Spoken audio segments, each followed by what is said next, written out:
Welcome back to Inside Story. Well, trying to find common ground and reach any kind of agreement is no easy task in Lebanon. The country is a playground, has been for many years, for many foreign players, each one of which is vying for influence and for power. On the one hand, the Syria government's backed by the United States and Saudi Arabia. Riyadh's poured billions of dollars into Lebanon's reconstruction, while the United States has given the Syria government over $1 billion since 2006.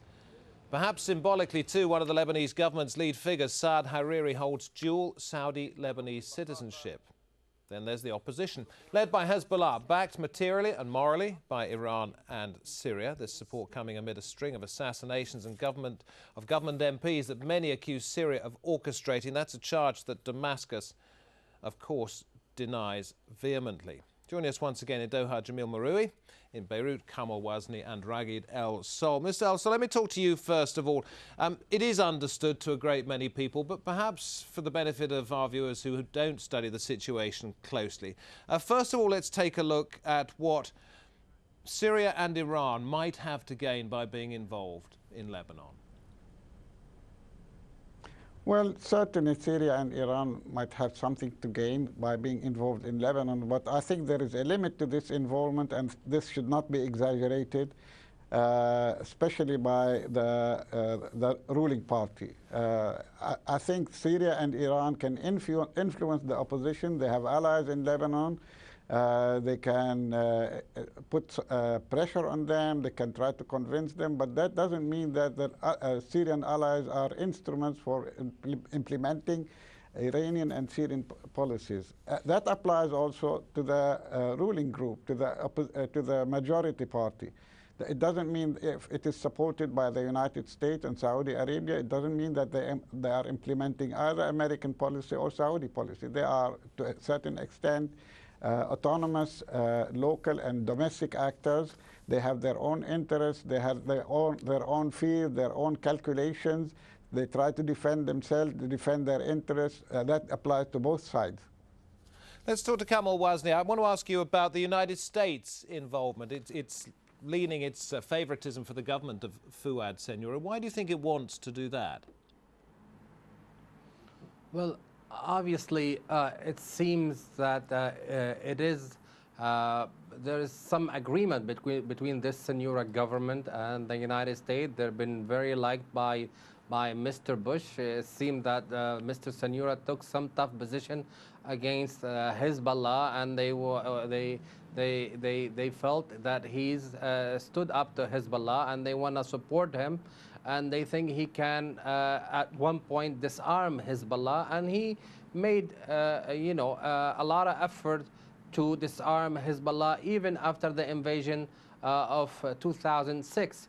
So the United States have been sending money, sending support, influence, its commanders, its intelligence. Even the head of the FBI was, Mr. Fallon, was in Lebanon last year. And we had the Central Commander of the United States. He was just like 2 days ago in Lebanon. Okay, so all of which, I ask you both similar questions, but from different points of view. Just 1 second. All of which leads to the point why. You've told me what they're doing. So let me ask Jamil Marui. Why do the United States and perhaps Israel, why do Iran and Syria seem to have such an interest in what goes on in Lebanon? What's in it for them? Well, for Israel and Syria, we're the theater of operations. Notice that the Syrian-Israeli border has been the calmest border since 1973. So they, by proxy, fight their war in Lebanon, and sometimes not by proxy, sometimes directly. Of course, in Israel's case, Lebanon has been the receiver or the brunt of their aggression, if you like. It is aggression, on a low-level aggression all the time, but many wars, many serious wars. The last of which is 2006, but there was 1996, there was 1994, And of course, previously they had occupied 25% of the area of Lebanon for 25 years. So the Israelis seem to look at Lebanon as the theater of operation for their war in the region. And a country now, that is chaotic is going to be somewhere where it's far easier to foment any kind of violence. I'm thinking about what the number 2 at Al-Qaeda recently said, Ayman al-Zawahiri. Lebanon, he said, will play a pivotal role in the upcoming battles, as he described it, with the Crusaders and the Jews. Well, Al-Qaeda, Zawahiri's machine, find very good grounds in areas that are lawless.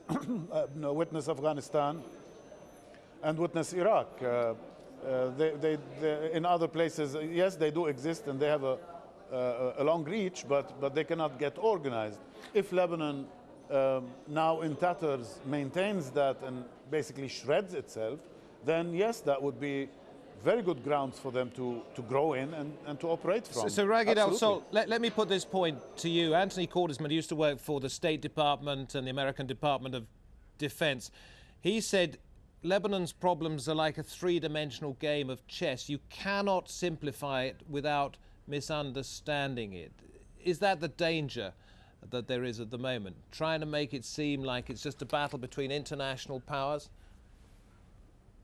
Well, I think it is a danger if it is simplified into terms of a conflict between international powers or between international and regional powers, and it is reduced to that only.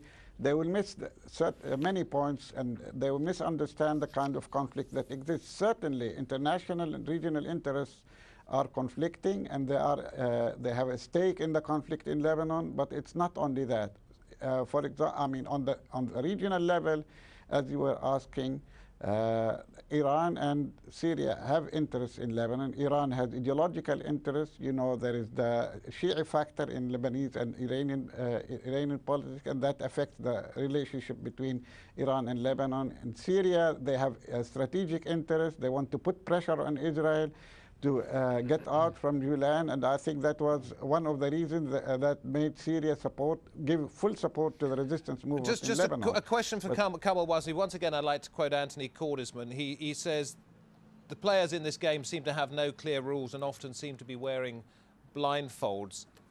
Are the people involved in this Doha conference trying to take off those blindfolds? Do they realistically think they will be able to see clearly after what they're talking about? Well, obviously there's a lot of international interference, and the international community, especially the United States and some modern Arab country, know what they want in Lebanon. They want to counter what they believe is a major threat after the Iraq war and the change of balance. I think Hezbollah is an extension of the Shiite movement in Iraq and Iran, and they wanna fight it and counter it and kill it if they can. And they use certain parties in Lebanon to weaken the Hezbollah. And I think it's a clear plan. But what happened in the past week, I think it was to prevent another war against Lebanon. Let's hope history in many ways is not repeating itself in your country. Interesting, earlier on this evening, I Googled in Lebanon has failed and came up with 500,000 results. One of them, I think you might like to hear this one too, you're probably aware of it, The Garden of the Prophet, a poem by Khalil Gibran. Pity the nation that acclaims the bully as hero and that deems the glittering conqueror bountiful. Pity the nation that raises not its voice save when it walks in a funeral, boasts not except among its ruins. Pity the nation whose statesman is a fox, whose philosopher is a juggler, and whose art is the art of patching and mimicking. And pity the nation divided into fragments, each fragment deeming itself a nation. And that was published 75 years ago.